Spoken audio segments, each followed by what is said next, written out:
Hi மகளே, welcome to M cricket family. நம்ம இந்த வீடியோவில் இதை பற்றி பார்க்க போகிறோம்னு சொன்னால், மக்களே சும்மா நீங்கள் உங்களோட ஒவ்வொரு ஆள்ற மனசுலையும் நீங்கள் நேற்று மேட்ச் பார்த்துருப்பீங்க, சிஎஸ்கே விஸ் ஆர்சிபி. இப்போ நானும் ப்ரிடிக்ட் பண்ணேன், எப்படி சிஎஸ்கே ஒரு 51% வெல்றதுக்கு வாய்ப்பு இருக்கு, ஆர்சிபி ஒரு 49% வெல்லக்கூடிய வாய்ப்பு இருக்குன்னு சொல்லி ப்ரெடிக்ட் பண்ணிங்க. எல்லாரும் அப்படி தான் நம்ம நினச்சோம். ஏன்னா கிரிக்கெட்டில் நம்ம எந்த டீம் ஸ்கோர் பண்ணி சொல்லிக்க மாட்டோம், வின் பண்ணுமா தோக்குமான்ட்டு நம்ம சொல்லிக்க மாட்டோம். ஆனால் நேற்று நீங்கள் ஒரு விடயத்தை கவனிச்சிங்களா? சிஎஸ்கே சென்னை தோற்றதுக்கான காரணம் என்னன்னு நீங்கள் யோசிச்சிங்களா? அல்லது ஆர்சிபி வென்றதுக்கான காரணம் என்னன்னு நீங்கள் யோசிச்சிங்களா? மக்களே, நம்ம சும்மா நீங்கள் இருந்து பாருங்கள். நம்ம எல்லா இது சோசியல் மீடியாவில் நீங்கள் பார்த்தீங்கன்னு சொன்னால், டோனி சிஎஸ்கேயில் இருக்கிறதால தான் சிஎஸ்கே பிரபலமாக இருக்குன்னு சொல்லி எல்லாம் கதைக்கிறாங்க.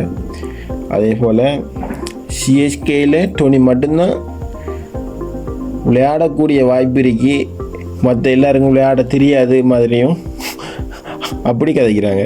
நீங்கள் சும்மா எல்லா சோசியல் மீடியாவில் நீங்கள் இருந்து பார்த்து பாருங்கண்ணே. எல்லா ஃபேன்ஸும் இல்லை, ஒரு சில ஃபேன்ஸ் மாத்திரம். நீங்கள் யோசிச்சு பார்த்தீங்களா? முதலாவது மேட்ச் சிஎஸ்கேக்கும் மும்பைக்கும் விளையாடிட்டு இருக்க ஒரு 5 ரன் 6 ரன் அடிக்க வேண்டி இருந்துச்சு கடைசி டைமில் சிஎஸ்கே வெல்றதுக்கு.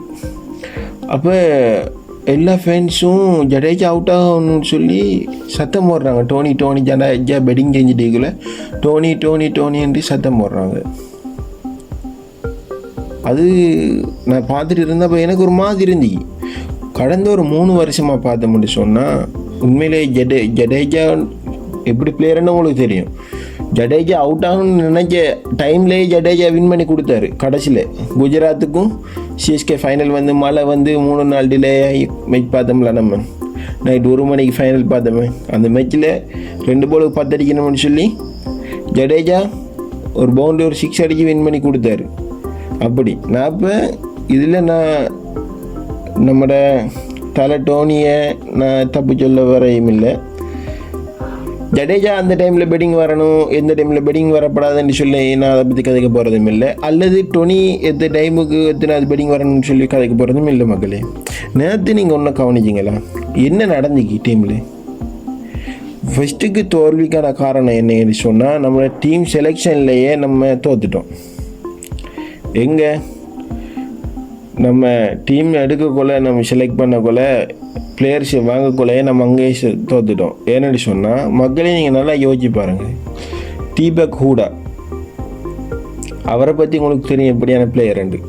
அதே போல் பார்த்தோம்னு சொன்னால் திருப்பாட்டிக்காரன், அவர் ஓப்பன் விளையாடக்கூடிய ஆள் இல்லை, அவர் 3வது வரக்கூடிய ஆள். அவர் 3வது விளையாடக்கூடிய ஒரு ஆள், அவரை ஓப்பனர் ஆகிக்காங்க. ருத்ராஜ் ஹைக்வாட், கான்வேட ஓப்பனிங் நீங்கள் இதுக்கு முன்னுக்கு நடந்த மேட்ச்லாம் நீங்கள் இருந்து பார்த்துருப்பீங்கன்னு நான் நினைக்கிறேன். எப்படி இருந்தீங்கன்னு நீங்கள் பார்த்துருப்பீங்க, சரியா? ருத்ராஜ் ஹைக்வாட் அதே போல் கான்வேர மேட்ச் நம்ம ஃபைனலில் வெண்ணம் 2023 அந்த மேட்சை நீங்கள் பார்த்துருப்பீங்க. அது உங்களுக்கு ஞாபகம் வந்திருக்கும். அந்த மேட்சுக்கும் இப்போ இருக்கிறதுக்கும் பாருங்கள், யாரெல்லாம் வர, ரச்சின் ரவீந்திராவும் திருப்பாத்தியும் வராங்க. அது செட் ஆகுதில்ல, உண்மையிலே அந்த காம்பினேஷன் உண்மையிலே செட் ஆகுதில்ல. ஃபஸ்ட்டுக்கு பார்த்தோம்னா டீம் செலெக்ஷன்லேயே நம்ம தோத்துட்டோம்.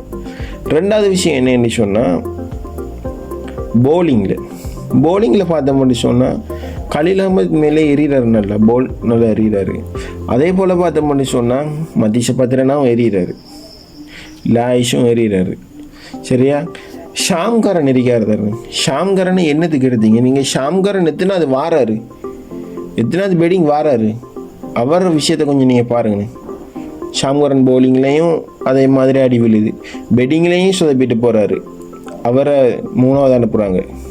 உண்மையிலேயே டீம் செலெக்ஷனில் பார்த்தோம்னா ஃபஸ்ட்டு கொண்டு வர வேண்டிய முதலாவது வேலை என்னன்னா, ஷாம்கரனை வெளியே தூக்கி வச்சுட்டு பெஞ்சில் வச்சு விட்டு யாரை கொண்டு வரணும்னா கான்வே கொண்டு வரணும். கான்வே கொண்டு வந்து என்ன செய்யணும்னு சொன்னால், ருத்ராஜ் ஹைக்வாட்டும் அதே போல் பார்த்தோம்னா கான்வேயும் ஓப்பனிங் வரணும். 1 டவுன் பார்த்தோம்னா ரச்சின் ரவீந்திரா வரணும். 3ர்டுக்கு பார்த்தோம்னா திருப்பாதி வரணும். இது என்ன மனசில் சொன்னதை நான் சொன்னேன். நம்ம சும்மா கதைப்பேன் மக்களே, சரியா? நம்மளோட மனசில் என்ன இருக்குன்னு சும்மா நான் எந்த மனசில் இருக்கிறது நான் கதைக்கிறேன். அதே போல் பார்த்தோம்னா 2வது விஷயம்,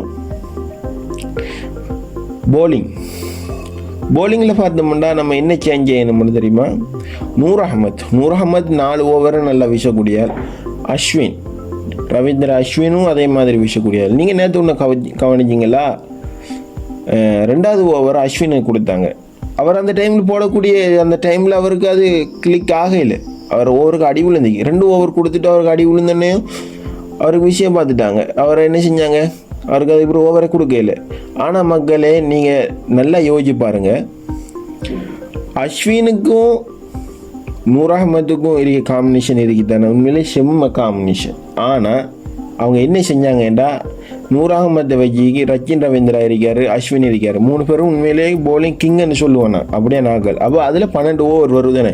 எந்த டைமில் எந்த ஓவரை கொடுக்கணும்னு சொல்லி ருத்ராஜ் ஹைக்வாட்டுக்கு விளங்கையில். அவர் கேப்டன்ஷிப்பில் அவர் நம்ம எல்லோரும் நினைஞ்சிக்கிட்டேக்கும் அவர் நல்லா பெட்டிங் செய்கிறாரு. கேப்டன்ஷிப்பில் பார்த்தோம்னா ஒரு சில தவறு செய்கிறாரு. அது அந்த தவறை மீண்டும் செய்கிறாரு. சரியா? அடுத்தே பார்த்தோம்னு சொன்னால் 3வது விஷயம், நம்மளோட சிஎஸ்கே ஃபேன்ஸில் பார்த்தோம்னா ஒரு சில டாக்ஸிக் ஃபேன்ஸ் இருக்காங்க. அதை நம்ம மக்களை எனக்கு கண்கூட நான் பார்த்த மக்கள். அது என்னென்னு தெரியுமா? நான் முதல்ல அது மேட்சில் அந்த ஜடேஜா சொன்னேன், ஜடேஜா அவுட் ஆகணும்னு கத்தையில் டோனின்னு கற்றுனாங்க. அப்போ ஜடேஜா வேணும்னு அவுட் ஆகிட்டு போன மாதிரி இன்றைக்கி ரன் அவுட். இதே மாதிரி தான் கடந்த 3-4 வருடங்களாக ஜடேஜாவுக்கு நடக்குது. அவர் எப்படிப்பட்ட பிளேயர்னு உங்களுக்கு தெரியும். அடுத்து பார்த்தோம்னா 4வது விஷயம், நேற்று டோனி எத்தனை வந்தார், 9வது வராரு. அது எப்படி பாருங்கள், ஏற்றுக்கொள்ள முடியாமல் இருந்துச்சு. டோனி அந்த இதுக்கு வரக்கூடாது. அப்படியே கடைசியில் 3 6 2 6 அடிச்சுட்டு போகிறத நம்ம ஒரு ஓவர் வெடிஞ்சிட்டு போகிறத பார்க்குறேன். அவர் வந்திருந்து நேற்று முயற்சி செஞ்சிருக்கணும். அவர் அடிச்சிருப்பார். இது ஏன்னா இதுக்கு நேரத்தோட இதுமே நடந்துடுச்சு. சிஎஸ்கே ஆர்சிபி மேட்சில் வந்து டோனி இப்படி வந்து அடித்து வின் பண்ணார். ஏனோ தானே ஒன்று விளையாடின மாதிரி இருந்துச்சு. அடுத்து பார்த்தோம்னா இந்த டோனியை வச்சுக்கிட்டு இந்த எப்படின்னா டிக்கெட் வியாபாரம் பண்ணுற மாதிரி தான் இருக்கு மக்களே. அந்த சோசியல் மீடியாவில் ஃபேன்ஸ் மேட்ச் பார்த்துட்டு வரக்குள்ள சொல்கிறாங்க, டிக்கெட் 10,000 20,000 கொடுத்து வாங்குகிறோம், டிக்கெட்டை உண்மையான விலையை கொடுத்து வாங்க, சோல்ட் ஆகிடுது, என்ன நடக்குதுன்னு தெரியாது, பிளாக்லாம் டிக்கெட் வாங்கி பார்க்குற மாதிரி. இதெல்லாம் மாறணும் மக்களே. அடுத்தது டோனி மாத்திரம்தான் என்று சொல்லி சிஎஸ்கே ஃபேன்ஸ் கிரிக்கெட் அறிவு கொஞ்சம் கூட இல்லாமல் இருக்க ஃபேன்ஸ் எல்லாம் கதைக்கக்குள்ள நமக்கு ஒரு மாதிரி இருக்கு. அவருக்கு அதை பற்றி அவருக்கு விளங்காது. அவருக்கு இதுங்க சம்மந்தம் இல்லை. நம்மளோட ஃபேன்ஸில் இருக்க ஒரு சில பிள்ளையை நம்ம மாற்றணும். கிரவுண்டுக்குள்ளே ஜடேஜா விளையாடிக்கிட்டு இருக்கல டோனின்னு கத்துறதும் அவுட் ஆக சொல்கிறதும். அவர் எப்படிப்பட்ட பிளேயர், அவருக்கு மனசில் எப்படி இருக்கீங்க, அவர் எவ்வளோ கவலைப்படுவார். நம்ம அதையெல்லாம் யோசிக்கணும் மக்களே. ஃபெஸ்ட்டுக்கு நம்ம செய்ய வேண்டிய அடுத்த மேட்சில் என்னன்னு தெரியுமா? கான்வேயை கொண்டு வரணும். அடுத்தது ஓவரை எந்தெந்த டைமில் யாருக்கு ஓவர் கொடுக்கணும்னு சொல்லி கொடுக்கணும். அடுத்தது ஓப்பனிங்கில் ருத்ராஜ் ஹைக்வாட்டும் கான்வே ஓப்பனிங் வரணும். 1 டவுன் ரச்சின் ரவீந்திரா வரணும். 3வது பார்த்த முடியும் சொன்ன 3rd திரிபாதி வரணும். இப்படி தான் மக்களே நம்மளோட டீம் செலெக்ஷன் இருக்கணும். அப்போ தான் ஏதாவது ஒரு மாற்றம் வரும். ஏன்னு சொன்னால் 17 வருடங்களுக்கு பிறகு நினைக்கிறேன் ஆர்சிபி 10 வருடங்கள் நினைக்கிறேன் 10-15 வருடம் நினைக்கிறேன் ஆர்சிபி வந்துச்சு பார்க்கல வென்றது. இது மாறணும் மக்களே. கிரிக்கெட்டில் எப்போதும் பார்த்தோம்னா ஒரு ஆரோக்கியமான கிரிக்கெட் அறியணும். ஃபேன்ஸில் சண்டை வரதான், ஆனால் இப்படி இது மேலே ஒரு ஆரோக்கியமான கிரிக்கெட் இல்லை மக்களே. இது மாறணும். நீங்கள் என்ன நினைக்கிறீங்கன்னு சொல்லி உங்களோட கருத்தை சொல்லுங்கள் மக்களே. நன்றி. இந்த வீடியோ உங்களுக்கு பிடிச்சிருந்தால் லைக் பண்ணுங்கள், ஷேர் பண்ணுங்கள், மறக்காமல் சப்ஸ்கிரைப் பண்ணுங்கள். நன்றி மக்களே.